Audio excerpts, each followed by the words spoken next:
সকল নবী রাসূলগণ তাদের জীবনের কোনো না কোনো সময় ছাগল চড়িয়েছেন। এমনইভাবে নবী আইলা হাদিস সালাতু আসসালামের উম্মতকে বলেন, হিদায়েত ও অভিজ্ঞতা অনুসারে সে রাখালের ন্যায় যথাযথ তত্ত্বাবধান ও কল্যাণকর কাজে পথ নির্দেশনা দিয়ে থাকেন। যে রাখালের রয়েছে চরণভূমির সম্পর্কে উৎকৃষ্ট জ্ঞান, আর তার রয়েছে তার ছাগলের কল্যাণ কামনা ও দিক নির্দেশনা, যাতে সেগুলোর জন্য রয়েছে খাদ্য ও পানীয়। উপমা দেওয়ার জন্য হাদিসে যেমন উটের রাখাল খুব কঠোর প্রকৃতির হয়ে থাকে। সাধারণত উটের রাখালের স্বভাব কঠোর প্রকৃতির, আর এজন্যই তাকে দিয়ে এমন ধরনের কাজ সম্ভব নয়। আর এই কারণেই আল্লাহ তাআলা তার রাসূলগণকে ছাগল চরানোর কাজে নিযুক্ত করেন, যাতে তারা তার সৃষ্টির যথাযথ তত্ত্বাবধানে অভ্যস্ত ও যোগ্য করে গড়ে তুলতে পারেন। ধৈর্য আর ছাগল চরানোর শব্দটি সমপূরক। তাদের সবচাইতে বেশি ধৈর্য ছিল। উত্তরে আসবে নবীদের।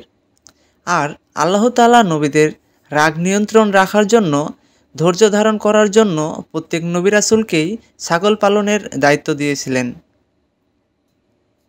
রাসূল সাল্লাল্লাহু আলাইহি ওয়াসাল্লাম তার দুধমা হালিমার ঘরে অবস্থানকালে দুই ভাইয়ের সঙ্গে ছাগল চরাতেন। অনুরূপভাবে তিনি যৌবনকালেও ছাগল চড়িয়েছিলেন। এ সম্পর্কে হযরত জাবির ইবনে আবদুল্লাহরা বর্ণিত একটি হাদিস রয়েছে। তিনি বলেন, জাহারা নামক এক স্থানে আমি রাসূলের সঙ্গে ছিলাম।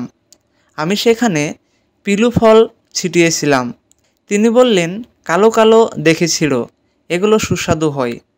আমি জিজ্ঞেস করলাম, ইয়া রাসূলাল্লাহ, আপনি কি ছাগল চড়াতেন, যে কারণে আপনি এটা জেনেছেন? তিনি উত্তরে বললেন, হ্যাঁ।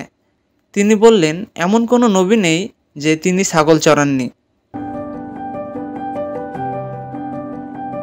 হযরত আবু হুরায়রা থেকে হাদিস বর্ণিত হয়েছে, রাসূলুল্লাহ সাল্লাল্লাহু আলাইহি ওয়াসাল্লাম বলেন, এমন কোনো নবী নেই যিনি ছাগল চড়াতেন না।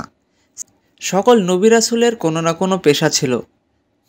তারা অন্যের উপর নির্ভরশীল থাকতেন না, বরং স্বয়ং নিজ হাতে আর্জিত জিনিস ভক্ষণ করাকে পছন্দ করতেন। মহানবী সাল্লাল্লাহু আলাইহি ওয়াসাল্লাম বলেন, হালাল রুজি অর্জন করা ফরজ। নবীজি সাল্লাল্লাহু আলাইহি ওয়াসাল্লাম বলেন, উট তার মালিকের জন্য গৌরবের ধন। ছাগল ভেড়া হলো বরকতপূর্ণ সম্পত্তি এবং কিয়ামত পর্যন্ত ঘোড়ার কপালে কল্যাণযুক্ত রয়েছে।